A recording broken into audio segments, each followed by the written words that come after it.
ನಮ್ಮ ಭಾರತದ ಒಬ್ಬ ಅಪ್ರತಿಮೆ ನಾಯಕಿ,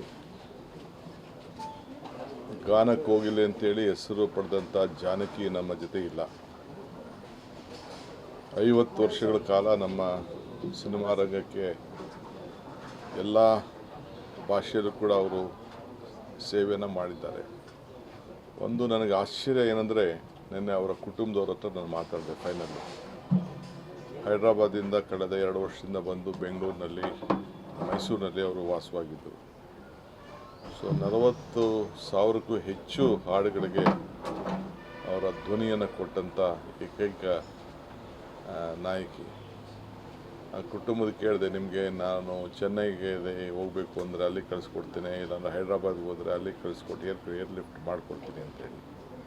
ಅವರಿಲ್ಲ, ನಮ್ಮ ಅಜ್ಜಿದು ಕೊನೆ ಆಸೆ ಮೈಸೂರಿನಲ್ಲೇ ಇರಬೇಕು ಅಂತೇಳಿ ಇಲ್ಲಿಗೆ ಬಂದರು ಅವರು ಅಂತೇಳಿ.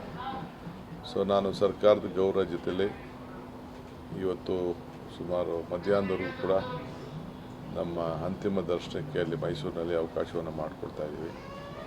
ಅದಾದ ಮೇಲೆ ಸರ್ಕಾರದ ಗೌರವದೊಂದಿಗೆ ಅವರಿಗೆ ಗೌರವವನ್ನು ಸಲ್ಲಿಸುವಂಥ ಕೆಲಸ ನಮ್ಮ ಡಿಸ್ಟ್ರಿಕ್ಟ್ ಮಿನಿಸ್ಟ್ರು ಇವತ್ತು ಗುಲ್ಬರ್ಗಾಗೆ ಹೋಗಿದ್ರು, ಯತೀಂದ್ರ ಅವರು. ಅವ್ರಿಗೆ ನಾನು ರಿಕ್ವೆಸ್ಟ್ ಮಾಡಿದೆ, ನೀನು ಕ್ಯಾನ್ಸಲ್ ಮಾಡಿ ಗೌರವನ ಸಲ್ಲಿಸುವಂಥ ಕೆಲಸ ಮಾಡಬೇಕು ಅಂತೇಳಿ. ಅವರು ಅಲ್ಲಿ ಭಾಗವಹಿಸ್ತಾ ಇದ್ದಾರೆ.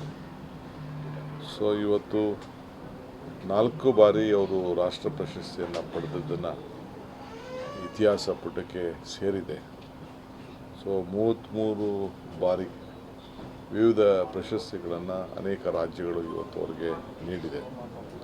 ನಾವು ಕೂಡ ಕರ್ನಾಟಕ ರಾಜ್ಯೋತ್ಸವ ಪ್ರಶಸ್ತಿಯನ್ನು ಕೂಡ ಕೊಟ್ಟು ಅವ್ರಿಗೆ ಗೌರವವನ್ನು ಸಲ್ಲಿಸಿದ್ದೇವೆ. ಸೊ ಇಂಥ ಒಬ್ಬ ಗಾಯಕಿ ಜಾನಕಿಯವರು ಬಹಳ ಸರಳ ಜೀವಿ.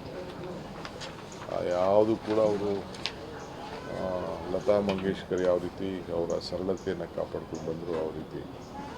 ಸೊ ನಮ್ಮ ಭಾಷೆ ಮೇಲೆ, ನಮ್ಮ ನೆಲದ ಮೇಲೆ, ಮೈಸೂರು ಮೇಲೆ ಅವರು ಕೊನೆಯ ಉಸಿರಿನಲ್ಲಿ ಇಟ್ಟಂಥ ಪ್ರೀತಿ ಇದೆಯಲ್ಲ, ನಮಗೆಲ್ಲರೂ ಕೂಡ ಅತಿ ಹೆಚ್ಚು ಗೌರವನ ತಂದಿದೆ. ಸೊ ಅವರು ಮೊದಲನೇ ಹಾಡು ಮತ್ತು ಕೊನೆ ಹಾಡು ಹಾಡಿದ್ದು ಮೈಸೂರಿನಲ್ಲೇ. ಅದು ಕೂಡ ಭಾಳ ವಿಶೇಷವಾದಂಥ ವಿಚಾರ.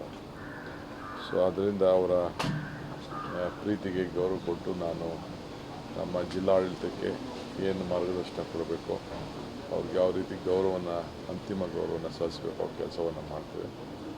ಮುಂದಿನ ದಿನದಲ್ಲಿ ಆ ಚಿತ್ರರಂಗದವ್ರ ಹತ್ರ ಚರ್ಚೆ ಮಾಡ್ತೇನೆ. ಏನು ಅವ್ರಿಗೆ ಇನ್ಯಾವ ರೀತಿ ಅವರ ಹೆಸರು ಅಜಾಮರವಾಗಿ ನಿಂತ್ಕೊಳ್ಳಿಕ್ಕೆ ಏನು ಮಾಡಲಿಕ್ಕೆ ಸಾಧ್ಯನೋ ಅದ್ರ ಬಗ್ಗೆ ತೀರ್ಮಾನವನ್ನು ಮಾಡ್ತೇನೆ.